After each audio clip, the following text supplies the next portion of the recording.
अस्सलाम वालेकुम, मैं हूं माहर फयाज़ और आप देख रहे हैं मेरा यूट्यूब चैनल माहर व्लॉग।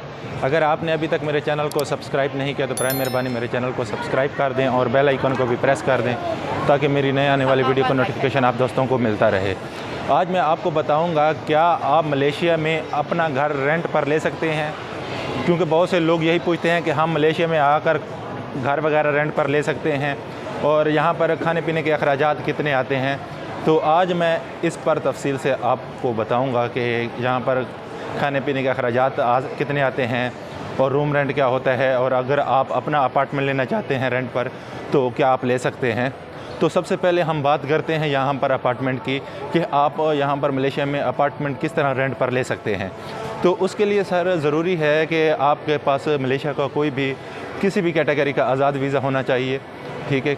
कंस्ट्रक्शन का है या उसके बाद प्लांटेशन का या कोई भी है, वीज़ा आपके पास होना लाजमी है, पहली शर्त ये है।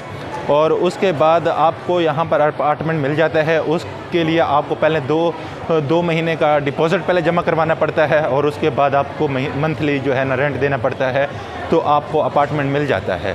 मिसाल के तौर पर हम बात करते हैं कि अगर एक घर की जो रेंट है वो तकरीबन 1500 है, तो आपको ऐसा करना पड़ेगा, पहले महीने में आपको 4500 देना पड़ेगा, 2 महीने का वो डिपॉज़िट रख लेंगे और 1 महीने का रूम रेंट रख लेंगे।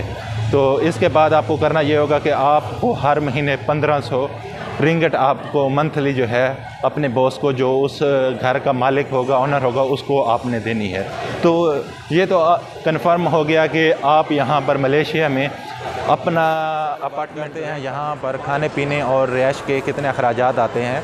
तो ज़ाहिर बात है जब आप मलेशिया में आते हैं तो आप अकेले तो नहीं अपार्टमेंट ले सकते। तो उसके लिए आपको करना ये होता है कि आप किसी दोस्त के साथ या किसी और पाकिस्तानी के साथ आपको रहना पड़ता है। वो पहले से ही उसी अपार्टमेंट में तकरीबन 5 से 7 लोग होते हैं और उनके साथ ही आप खाना पीना रखते हैं और खाते हैं एक साथ। तो इस तरह जो आपकी महीने की जो खाने के अखराजात होते हैं वो तकरीबन 200 से लेकर 250 आते हैं। इसमें ये नहीं होता 200-250 में कि आप सोचेंगे कि हो सकता है सब्ज़ी दाल ही चलती होगी। नहीं भाई, ऐसा नहीं होता। यहाँ पर सब्ज़ियाँ महंगी हैं मुर्गी से, तो इसलिए मुर्गी सस्ती है, तो ज़्यादातर यहाँ पर मुर्गी वगैरह ही चलती है। तो इस तरह जो आपके जो महीने के मैस आएगी वो तकरीबन 200 से लेकर 250 आएगी। इसी तरह हम बात करते हैं रूम रेंट की। तो आप जब दोस्तों के साथ रहते हैं तो आपको रूम रेंट जो देना पड़ता है महीने का, वो तकरीबन 150 से लेकर 200 होता है महीने का, जो आपने पे करना होता है। उसमें बिजली और पानी का बिल भी शामिल होता है। टोटल आपको किसी जगह पर 150 होता है, किसी जगह पर 180 होता है और किसी जगह पर 200 होता है। अगर हम लोकेशन की बात करते हैं, जैसे लोकेशन होती है उसके हिसाब से ही रूम रेंट होता है। जैसे आपको बता रहा था कि अगर आप KLCC के एरिया में रहते हैं तो वहाँ पर तो आपको पता है कि 300 350 आपको 350 रुपये नहीं, मैं कह रहा 350 रिंगट हैं, वो आपको पे करने पड़ते हैं महीने के। लेकिन आप KLCC से थोड़ा सा दूर रहते हैं, कोई आपके दोस्त हैं, मिसाल के तौर पर जैसे चौकट है, जिसे मिनी पाकिस्तान भी कहा जाता है, वहाँ पर तो बहुत ही ज़्यादा आपको पाकिस्तानी माहौल देखने को मिलेगा, क्योंकि वहाँ पर सबसे ज़्यादा पाकिस्तानी ही रहते हैं और पाकिस्तानी रेस्टोरेंट वगैरह और पाकिस्तानी शॉप आपको देखने को मिलेगी। और वहाँ पर आप ऐसा समझेंगे कि जैसे आप लाहौर में आ गए हैं।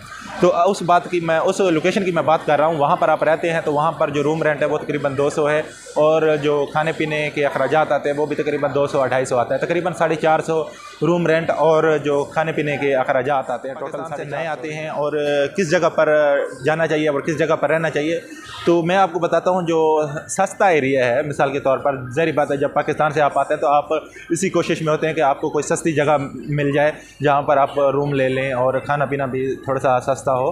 तो फिर आप ऐसा करें, आप मलूरी के एरिया में रहें या पंडन जाया के एरिया में रहें या बनसर के एरिया में रहें। ये सबसे ज़्यादा सस्ते हैं क्योंकि यहाँ पर पाकिस्तानी भी बहुत ज़्यादा हैं और ग्रोसरी स्टोर भी बहुत ज़्यादा हैं, जिसकी वजह से आपको खाने पीने की कभी भी प्रॉब्लम नहीं आती। सर संतोल में बहुत ज़्यादा पाकिस्तानी है, चौखट में बहुत ज़्यादा पाकिस्तानी हैं। जैसे इस एरिया में अगर आप रहते हैं तो आपके जो महीने के अखराजात होते हैं वो बहुत कम आते हैं दूसरी जगह की निस्बत से, क्योंकि यहाँ पर एक तो बहुत ज़्यादा पाकिस्तानी होते हैं और आप पाकिस्तानियों के साथ अपना रूम शेयर करते हैं, जिसकी वजह से आपको मेस में जो है वो मेस बहुत कम आती है, मसलन 200-250 आ जाती है और रूम का जो रेंट होता है वो भी बहुत कम आता है, यानी तकरीबन आप लगा लें 200-180 तक आता है।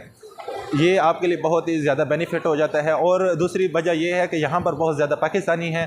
अगर आपका काम वगैरह नहीं होता तो पाकिस्तानी एक दूसरे की हेल्प भी कर देते हैं। ऐसा नहीं होता कि आपकी हेल्प नहीं होती, क्योंकि जब आप रहेंगे तो वहाँ पर आपको ये होगा कि आप लोगों के साथ उठेंगे बैठेंगे और गपशप करेंगे, जिसकी वजह से आपका जो वक्फियत है वो बहुत ज़्यादा लोगों के साथ हो जाएगी। अगर आपका काम वगैरह नहीं होता तो आप लोगों से कहते हैं कि यार मेरा काम नहीं है, तो वो आपको अपने साथ लगवा देगा या किसी न किसी बॉस के पास भेज देगा, कहेगा कि यार आप फलां बंदे के पास चले जाएं, वहाँ पर आपको काम मिल जाएगा। तो इस तरह जो है ना लोग एक दूसरे की हेल्प वगैरह करते रहते हैं, जिसकी वजह से आप लोगों को बहुत ज़्यादा बेनिफिट हो जाता है जहाँ पर पाकिस्तानी होते हैं।